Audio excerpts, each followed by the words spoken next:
अब मैं उस सवाल की तरफ बढ़ना चाहता हूं जिसमें कि x बड़ा था, x बड़ा था, ठीक, प्लीज ध्यान दें। वो सवाल है एससीवी का, ठीक।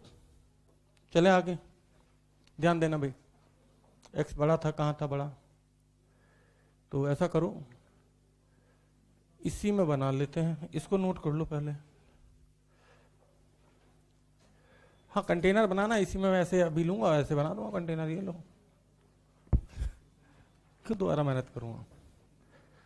ये सारे फॉर्मूले 100 में से 99 जगह वैलिड हैं नॉर्मल विजन के लिए। सिर्फ एक सवाल ऐसा है सीवी के अंदर जिसमें कि x जो है वो बड़ा है, x का मतलब थीटा बड़ा आएगा। मैं तो साइड में ही हूं। तो दो फार्मूले आपको बताए गए हैं, एक तो जा रही है डिवाइडेड बाई आ रही है इंटू डी एक्चुअल, सही है, और एक refractive index of observer medium into जो देख रहा है, जिसको देख रहा है, उसके बीच में जितनी स्लैब आए उनको उन्हीं के म्यू से डिवाइड करके ऐड करते जाएं, ठीक है। मैं नहीं हट रहा, बीकर है, ऑब्वियस है मैं बीकर यहां बनाना पसंद करूंगा।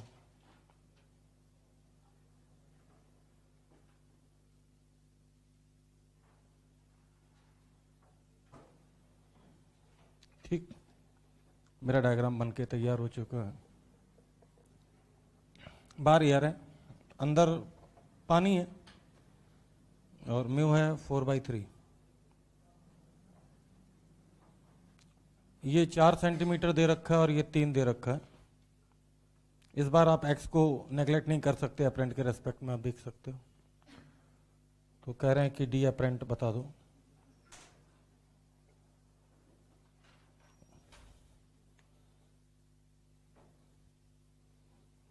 रेजो में इसी सवाल को हमने चेंज किया, तो हमने कुछ खास नहीं किया। हमने म्यू ले लिया √3 और ये डिस्टेंस ले ली 3√3, ठीक। तो बस एंगल वेंगल चेंज हो गया और कुछ ज़्यादा नहीं, समझ गए ना। ये 3√3 और ये 3 और म्यू की वैल्यू √3। और आप चाहें तो मैं उसे भी करा सकता हूँ, अगले इसी में करा दूंगा ना। कुल साफ साफ दिख रहा है, एक 3 एक 4 है, तो थीटा तो बड़ा आएगा ही आएगा।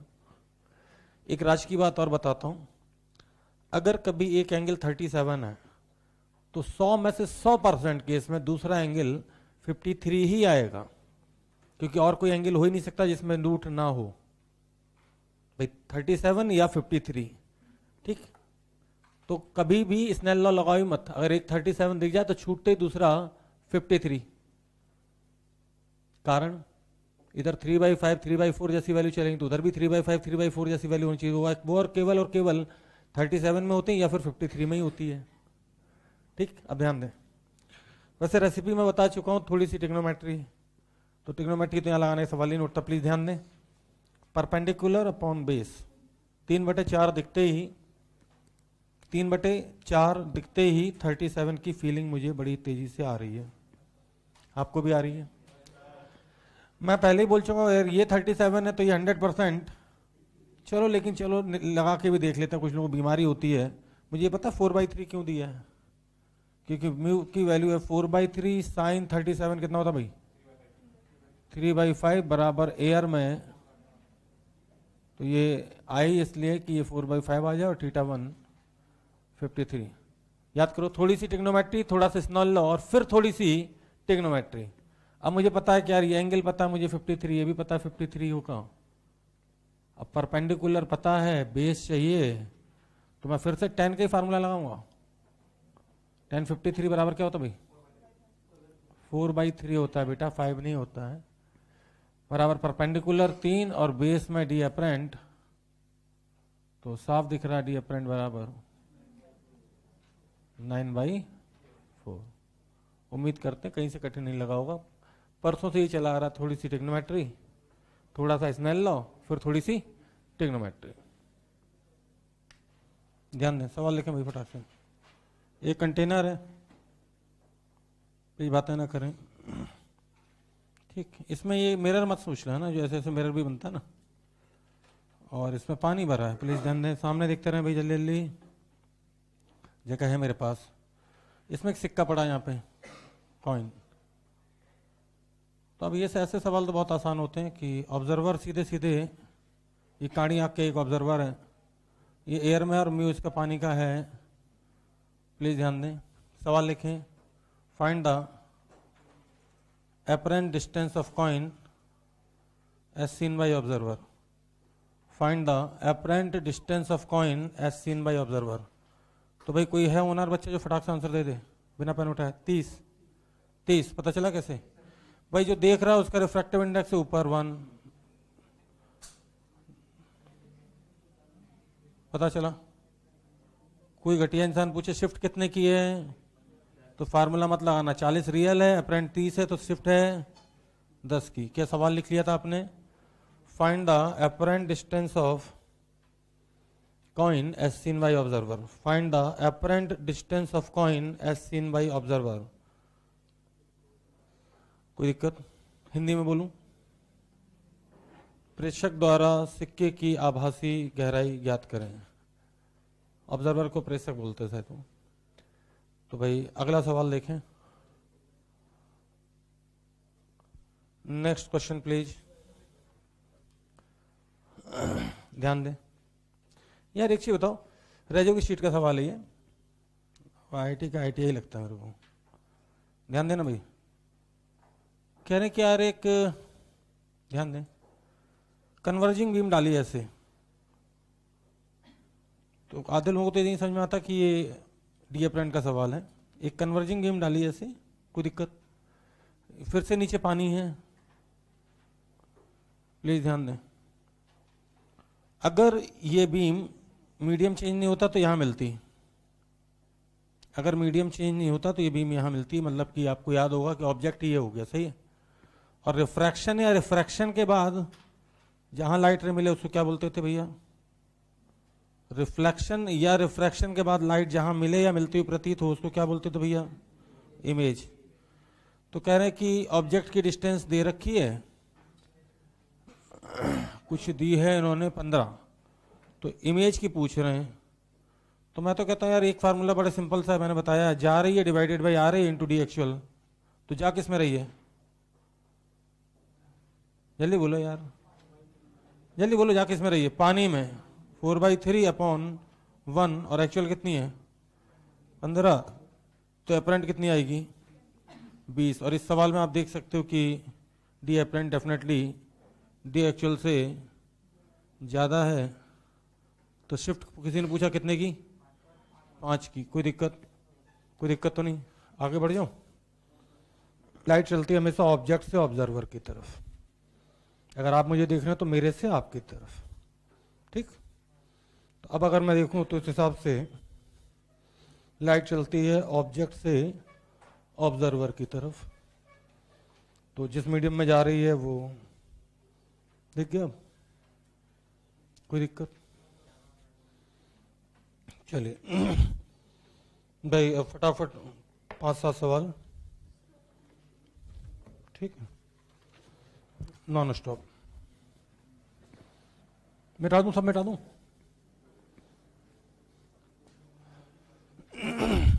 वार्तालाप ना करें प्लीज, ध्यान दें यार। किसी ने मुझसे पूछा कि इस केस में एक स्लैब लगी है,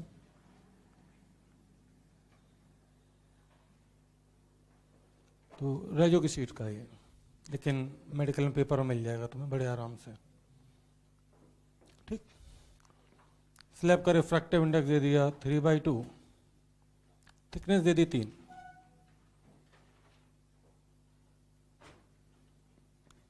ठीक। तो कि एक लाइट रे को मैं ऐसे डालना है तो शिफ्ट किधर आएगी? अगर ये स्लैब नहीं होती तो डेफिनेटली ये लाइट रे कहीं आती है ना, सही। शिफ्ट का फार्मूला दे यूज करें तो शिफ्ट बराबर मैं डेफिनेटली लिख सकता हूं यहाँ पे, टी तो हो गया 3 इंटू 1 - 1/μ, तो 3/2 को उल्टा करोगे तो 2/3 हो जाएगा, 1 - 2/3 1/3, तो 1। अब उसमें ये भी पूछते हैं क्योंकि 2 ऑप्शन में 1 है शिफ्ट, कि शिफ्ट राइट में होगी या लेफ्ट में, तो याद रख लो ये चीज, लाइट जिधर चलती है ना शिफ्ट भी उधर ही होती है, ठीक, ये याद रख लेना, नहीं तो ये डायग्राम बना के दिखा देता हूँ। सोशल मार्कर कितने होगा, ध्यान दें। तो बच्चे क्या अक्सर इसको गलत कर देते हैं, अक्सर इसको गलत कर देते हैं। कोई बोलता है लेफ्ट शिफ्ट होगा, कोई राइट होगा, तो 1 सेंटीमीटर तो निकाल लोगे। ध्यान दें, ये नॉर्मल लाइट रे यहां बैंड होगी, बैंड होने के बाद फिर से नॉर्मल से दूर हटेगी, बल्कि मैं तो ये कहूँगा पैरेलल ही निकलेगी, क्योंकि सेम मीडियम में एंगल सेम हो जाता है। तो जो शिफ्ट आएगी वो किधर आएगी, राइट में। तो ऐसे याद रख लो इस चीज को कि जिधर लाइट चलती है, लाइट किधर चल रही है, लेफ्ट से राइट में, तो शिफ्ट भी राइट में ही आएगी, टुवर्ड्स राइट। कोई दिक्कत, ठीक, कोई दिक्कत तो नहीं। मान लीजिए किसी ने कहा कि एक और स्लैब लगा दी, ध्यान दीजिएगा, हालांकि ये मैं कह सकता हूं ये ऑब्जेक्ट है और ये इसकी इमेज, प्लीज ध्यान दीजिएगा जरा। अगर ऑब्जेक्ट यहां रखा होता तब शिफ्ट किधर आती, आएगी कितनी है तो पता है मुझे, फिर से 3 ले लिया और मैं की वैल्यू 3/2, तो शिफ्ट आएगी तो खैर एक ही है ना। अब किधर आएगी, अभी भी राइट में ही आएगी भाई, क्योंकि लाइट किधर से किधर चलेगी बता भाई, ऑब्जेक्ट से इधर की तरफ ना। तो सॉरी, तो ऐसा कोई सवाल है तो परेशान मत होना।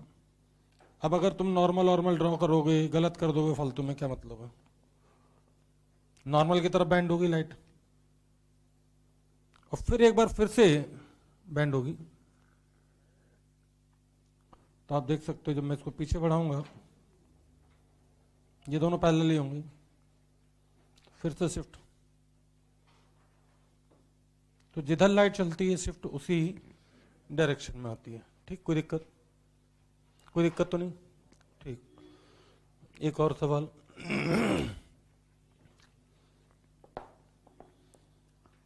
अच्छा ये बताओ प्लेन मिरर को, प्लेन मिरर इमेज कहां बनाता है ऑब्जेक्ट की, वो तो सही है। ये समझो कि प्लेन मिरर ऑब्जेक्ट कितनी डिस्टेंस पे बनाता है, जितने पे ऑब्जेक्ट उसको दिखाई देता है।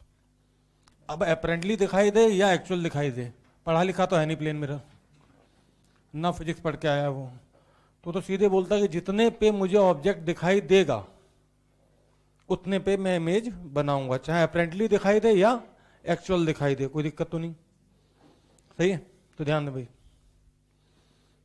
सामने देखें, एक कंटेनर है, कंटेनर में पानी भर दिया, ठीक, वही 40 सेंटीमीटर, नीचे बेसिकली ग्राउंड है ना, और ऊपर लगा है एक मिरर, ठीक। तो पूछा यह गया कि भाई मिरर जो है इस ऑब्जेक्ट की इमेज कहां पे बनाएगा,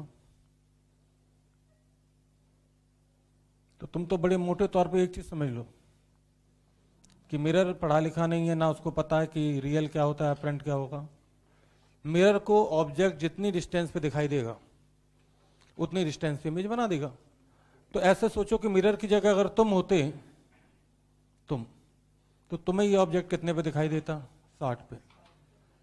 वैसे तो कुछ लोग ऐसे भी कर लेते हैं कि ये तो रियल है और इसको 40/4/3 कहेंगे 30, तो 30/30 60 है ना, जल्दी करना है तो, और फार्मूले से करना हो तो मिरर का रिफ्रैक्टिव इंडेक्स बाहर ऑब्जर्वर का, और फिर 30/1 प्लस 40/4/3, तो भी आंसर वही आएगा खैर 60। तो कोई पूछे कि कहां से 60, तो बोलना मिरर से 60। कहां से 60? अब रेजो वाले पूछते हैं एयर वाटर इंटरफेस से, तो आंसर 90 है। फिर कहां से, एयर वाटर इंटरफेस से कितना हो जाएगा, 90। कोई दिक्कत, कोई दिक्कत तो नहीं, सही है। आगे बढ़िए, find the position of image formed by plane mirror. Find the position of image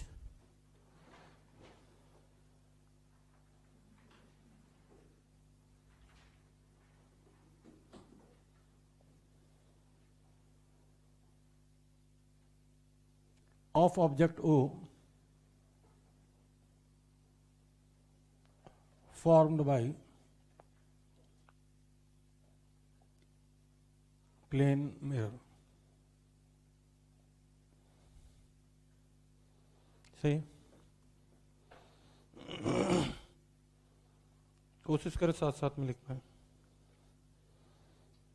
ठीक, आगे चलें। अब जरूरी नहीं है कि हमेशा मिरर ऊपर ही हो एयर में हो, मिरर कुछ लोग नीचे भी लगा देते हैं, और इस बार स्लैब हैं ज्यादा, तो कोई बात नहीं, चाहे इतनी लगा दो, हमें क्या दिक्कत है।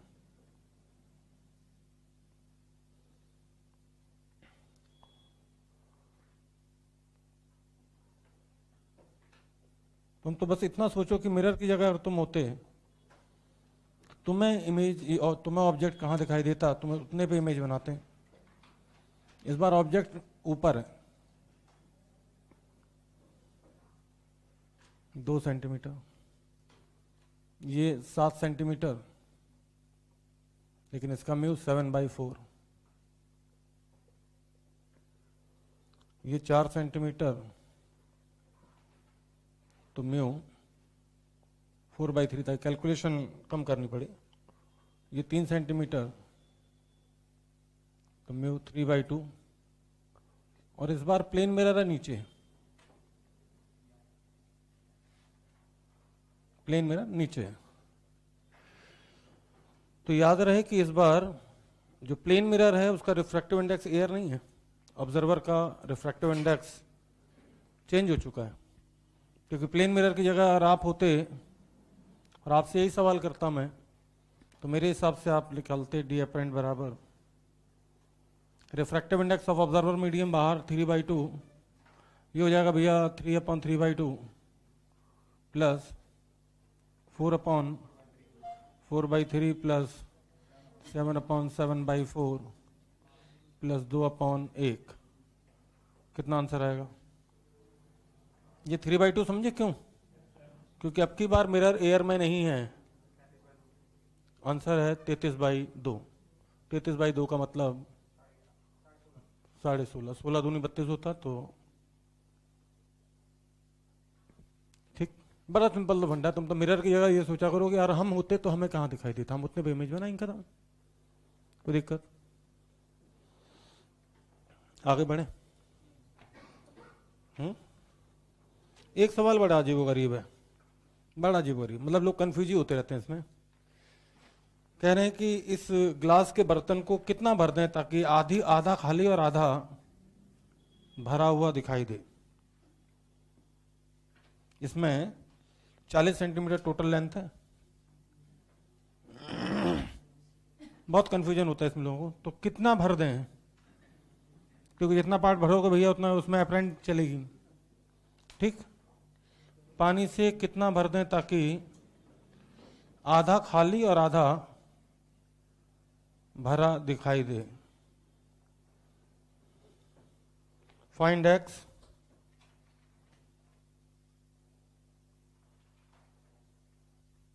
so that container seems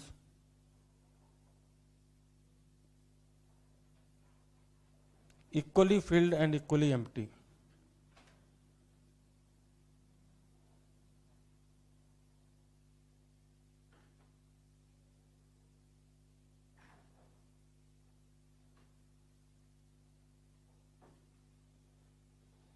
यार आधा खाली दिखाई दे आधा भरा दिखाई दे, ये अलग सवाल पता, और इक्वली फिल्ड और इक्वली एम्प्टी है ये अलग है, और दोनों दिखने में सुनने में एक जैसे ही लगते हैं। आधा भरा दिखाई दे, इसका मतलब डी अपरेंट देखना, आधे का मतलब 40 था तो डी अपरेंट 20 हो गई। तो अगर बोले कि आधा भरा दिखाई दे, देखना जरा गौर से, तो आधा भरा दिखाई दे मतलब क्या आभासी दूरी आधी होनी चाहिए, तो डी अपरेंट 20 हो गया, ध्यान देना भाई। और डी अपरेंट 20 है इसका मतलब है, और डी अपरेंट निकलता कैसे, जो भी डिस्टेंस थी x अपॉन 4/3 सही है, ये ऑब्जर्वर ये है यहाँ पे। ठीक, तो यहां से देखोगे तो x की वैल्यू आ जाएगी कितनी, अरे 4 दूनी 80/3 सही है। और अब सवाल है इक्वली एम्प्टी और इक्वली फिल्ड। तो दोनों सवाल सुनने में एक जैसे लगते हैं, भी आधा खाली आधा भरा। इक्वली फिल्ड का मतलब जितना हिस्सा खाली दिख रहा उतना ही भरा दिखना चाहिए, ठीक, ध्यान देना। तो भाई ऊपर वाला तो 40 माइनस एक्स हो गया, हाँ है ना। अब देखो आंसर अलग आएगा, तो 40 माइनस एक्स और ये जो अप्रेंट है ये इक्वल होना चाहिए, हाँ है ना। Equally field equally empty. अब यहां से अगर मैं देखूं, बल्कि कुछ लोग तो सवाल ही सही से बना ही नहीं पाते हैं, इधर लाओगे तो ये कितना हो जाएगा, देखो यार 7/4 तो एक्स की वैल्यू 160/7, आंसर चेंज। सही है, सही है, देखो ना सवाल वही है और कट से जज्बात बदल गए। इसमें मैंने क्या किया, इक्वली फिल्ड इक्वली एम्प्टी, सही है, मतलब कि जितना खाली उतना भरा, तो खाली बराबर भरा हुआ अप्रेंट दिखाई देगा, आ गया। इसमें क्या किया, इसमें मैंने बोला आधा भरा हुआ दिखाई दे, आधा भरा हुआ, तो डी अप्रेंट 20 के बराबर कर दी और वहां से एक्स निकालोगे तो आंसर चेंज है। क्या आप समझ पा रहे हैं लैंग्वेज का खेल? तो ऐसे मैंने कई बार आउट किए लोग, क्लास में ये करवा दूं, पेपर में पूछ लो। आधा खाली आधा भरा अलग सवाल है, रेजो की शीट में भी मिलेगा। इक्वली एम्प्टी इक्वली फिल्ड अलग से सवाल है, और डी अपेरेंट आधा दिखे आधा भरा हुआ दिखे ये अलग सवाल है, देख सकते हो। इसे मैंने क्या किया, आधा भरा हुआ दिखे तो डी अपेरेंट को 20 के बराबर कर दिया, सही है। तो ये बड़ा तगड़ा खेल है इसका, खट से आउट होता आदमी, इसलिए मैंने दोनों करा दिए। कोई दिक्कत? हेडिंग डाल दो बस, concave mirror with slab, case of concave mirror with slab.